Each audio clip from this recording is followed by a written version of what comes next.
siya sa'yo, katulad ng proud ka sa kanya. Kasi kung hindi siya proud sa'yo, hindi kaya kayang ipagsigawan, hindi kanya kayang ipakilala, kung tinatago ka niya, wag, hindi mo deserve yun. Deserve mo na ipakilala ka, ipagmamalaki ka. Why? Because you are worthy, you are enough, you are special. Kaya kung hindi kanya pinapakilala, kung tinatago ka niya, kung hindi kanya kayang ipagmalaki, kung hindi kanya kayang kasama sa mall, kung hindi niya kayang sabihin jowa ka na, may worth ka eh. Diba? Kaya huwag kang papayag. Diba? Yung jowa mo ba, mahal ka kasi kailangan ka, o kailangan ka kasi mahal ka?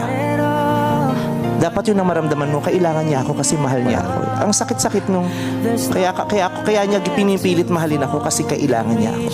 Wag. Kaya yun ang mga dapat natin i-consider kung itutuloy pa natin yung relationship o hindi.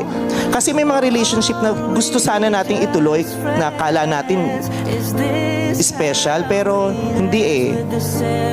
Kailangan mong mag-let go sa negative para makapasok yung positive.